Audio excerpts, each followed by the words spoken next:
ఆడవాళ్ళు నుదుటిపైన బొట్టు ఎందుకు పెట్టుకుంటారో మీకు తెలుసా? ఒకరోజు పార్వతీదేవి కైలాసంలో శివుడి కోసం పూలు కోస్తూ ఉంటుంది.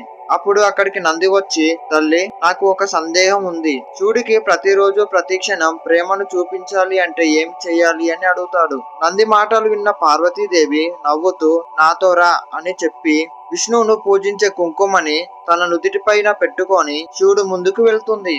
ఆ కుంకుమ వల్ల పార్వతీదేవి ముఖము ముందటి కన్నా ఇంకా అందంగా కనిపిస్తుంది శివుడి కళ్ళకి. శివుడు, ఎందుకు పార్వతి ఈ రోజు నుదుటి మీద కుంకుమ పెట్టుకున్నావు అని అడుగుతాడు. అప్పుడు పార్వతీదేవి, నీ మీద నాకున్న ప్రేమను నిరంతరం గుర్తు చేయడానికి ఈ కుంకుమను పెట్టుకున్నాను స్వామి అని ప్రేమతో చెప్తుంది. పార్వతీదేవి ప్రేమని చూసి మురిసిపోయిన శివుడు, దేవి, ఇప్పటి నుంచి ఏ స్త్రీ అయితే ఆమె భర్తకు ఆమె ప్రేమను పంచడానికి నుదుటి మీద కుంకుమను పెట్టుకుంటుందో ఆ భర్తకి సంతోషం మరియు ఆయుష్ పెరుగుతుంది అని వరమిస్తాడు శివుడు. అందుకే ఆ రోజు నుంచి ఈ రోజు వరకు ఆడవాళ్ళు నుదుటి మీద కుంకుమను పెట్టుకుంటూ వాళ్ళ భర్త ఆయుష్ పెంచుతున్నారు. మీరు శివభక్తులైతే ఓం నమ శివాయ అని కామెంట్ చేయండి.